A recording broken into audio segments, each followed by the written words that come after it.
This is Magic and Metal, an urban fantasy serial by Rebecca Riles, read for you by text-to-speech technology.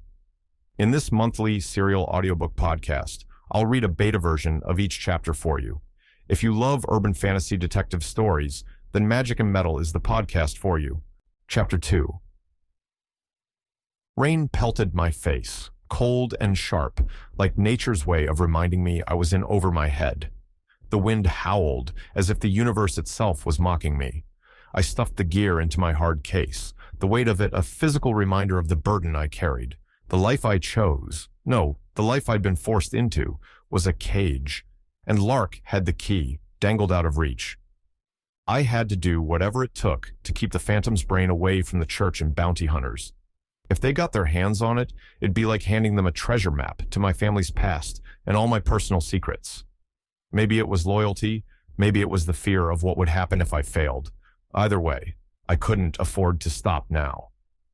I raced to my police-issue bike. The howling wind and driving rain only added to the sense of foreboding. As if the very elements conspired against me, I slipped my bike into manual mode and sped down rain-slicked streets towards my target. The night market slammed into me. Neon bled into neon, smearing the stalls in a chaotic mess. Soups, hackers, hustlers, they prowled like predators, each hunting for their prize credits, tech, or power. The air was thick with soy garlic and caramelized pork, an odd mix of savory and sweet. Somewhere, a shout cut through, followed by laughter, tangled with the hum of cybernetic limbs. Iris's voice sliced through the noise like a hawk diving for prey. The Phantom is meeting their contact at the mood parlor on the south side. Of course, she knew. She always knew. Iris was a bloodhound on a scent, only without the fur or the loyalty. Cold, hard efficiency, wrapped in a digital package. I couldn't decide if I appreciated her, or if I was waiting for the day she'd turn on me. Probably both. But her intel was spot on. Every single time. I dove into the sea of bodies, the danger of swimming with sharks. The crowd's hostility pricked at my skin like 1,000 needles, but I wove through. The urge to catch the Phantom outweighed any danger of being a cop so far outside my territory. I wasn't here for them. I was here for the Phantom.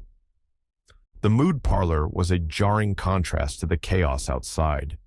Rich rugs softened the hard plasticrete beneath my boots, and flickering lanterns cast a warm glow over the patrons, each one lost in a dragon magic-induced bliss. The air was thick with incense that curled and twined inside the tent. Dragon magic had no effect on me, yet something relaxed inside of me. Then a flicker of movement. The Phantom, their cloak and mask, a ghostly apparition, moved with uncanny grace. Their camouflaged garment shimmered. Bending light slipped through the crowd with an unnatural ease. The sight sent a jolt of adrenaline through me.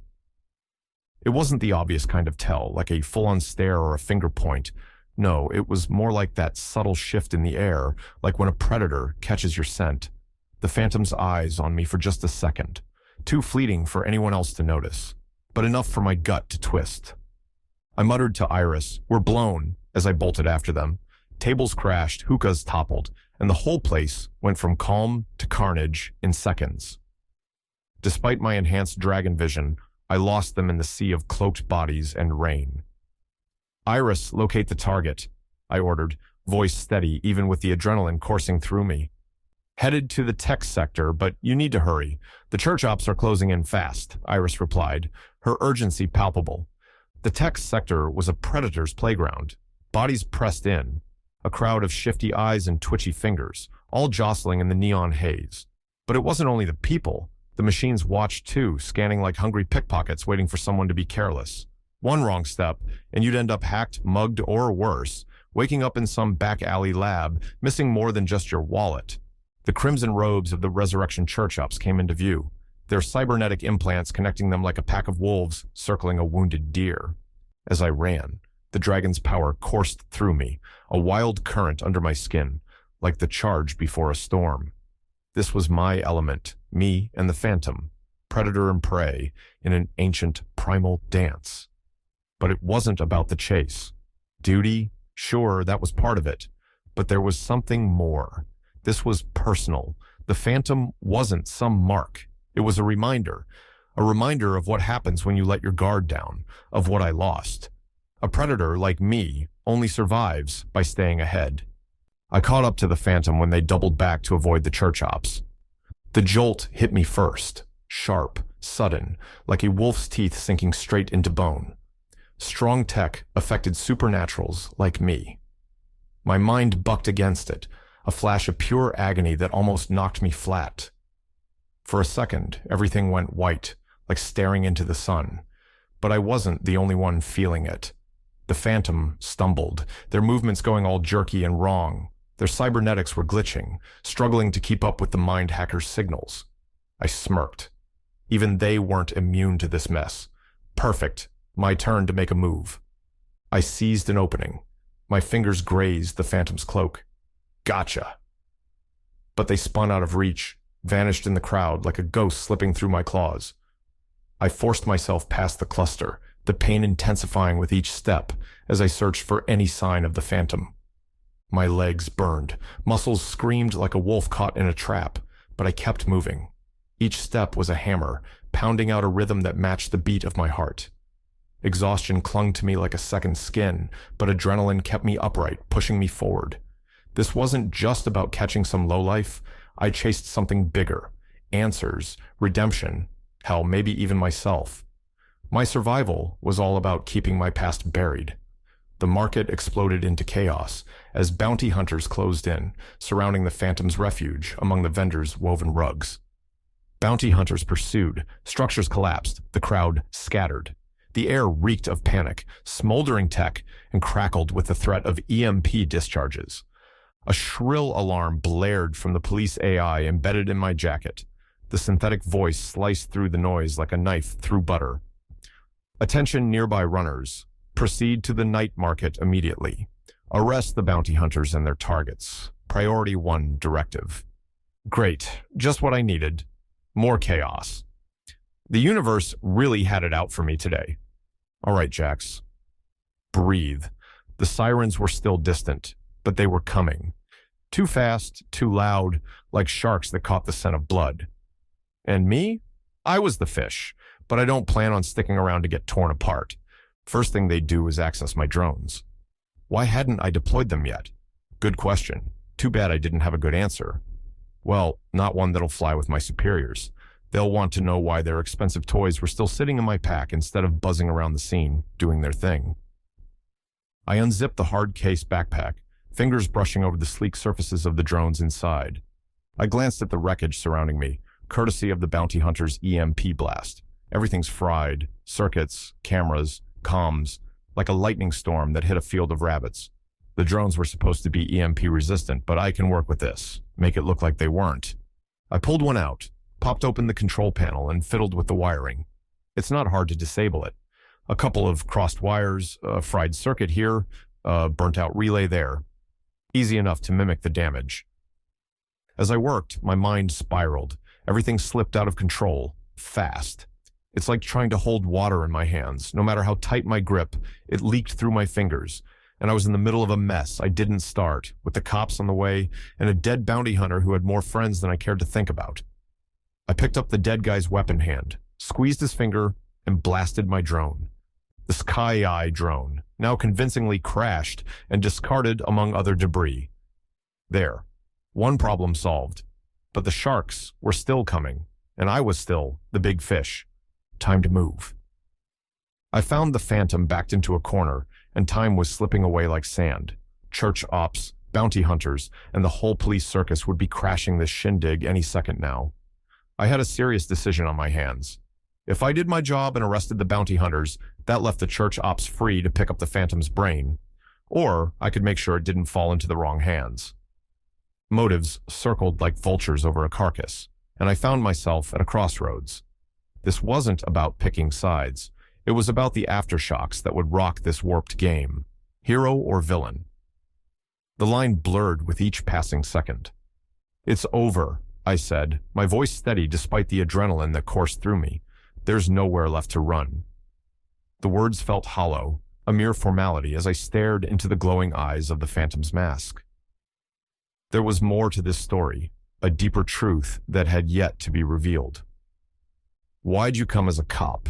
Are you going to arrest me, Jax, or take my head?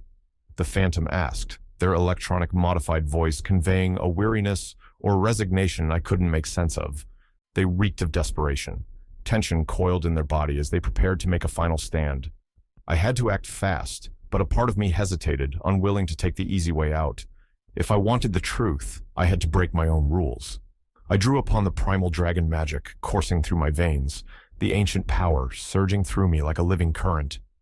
My eyes shifted to slitted pupils, the dragon's gaze piercing through the Phantom's defenses as I unleashed the impel. "Who are you?" I commanded. The Phantom stilled. The force of my magic compelled them into a temporary surrender. Trembling hands rose to remove the mask. The sight of her face beneath the Phantom's mask struck me like a physical blow. The impact reverberated through my core and left me winded. Disbelief, betrayal, and a pile of other emotions I couldn't untangle threatened to overwhelm me. My mind reeled from the curveball fate had thrown. No, that can't be right. I blinked, trying to shake off the haze. My brain scrambled, refused to connect the dots. It was like watching prey you tracked for days suddenly turn and reveal it's been your own shadow the whole time. But there she was, Mara, the Phantom. She stared back at me with those same eyes I'd known since we were kids, only now they were colder, harder.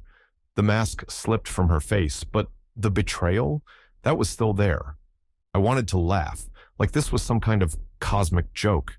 My cousin, Lark's wife, was the one I'd been hunting. The one who'd been 2 steps ahead of me, played me like a damn fiddle. For a second, I almost convinced myself it's not real. Maybe it's a trick, an illusion. But no. The way she looked at me, like she'd already made peace with what came next, that was real enough. Everything inside me twisted, like a snake coiled tight around its prey. Mara. The name slipped from my lips, heavy with disbelief. Mara locked gazes with me, her features a tumultuous canvas of defiance, regret, and something else I couldn't quite decipher. "I'm sorry, Jax. I never wanted it to be this way." Her words were laced with remorse, a plea for understanding that struck a chord deep within me. I had known Mara for years, trusted her, even cared for her. How could she be the Phantom, the elusive criminal I chased? The one Lark had sent me to kill before she was captured. Before I reacted, an explosion rocked the market, the distraction allowing Mara to disappear. I was left alone in the alley, my head spinning from the curveball. The chase had ended, but not as I'd anticipated. The Phantom had slipped away, and with her, the simplicity of the game, leaving in its place a labyrinth of complication and a web of emotions and questions that threatened to consume me. I was still a cop, far from his beat, and I needed to arrest someone before I got fired. The stakes were high, the weight of it all, like a storm about to break. Mara lingered in the back of my mind, a wildflower in a field best left untouched. My job was clear-cut, but my feelings? Those were tangled, thorny as a bramble bush. As I faced this crossroad, I realized that saving my job meant sacrificing my heart. Subscribe at RebeccaRiles.com/join. I hope to see you in the community soon to read the story as I write it. Thank you for listening.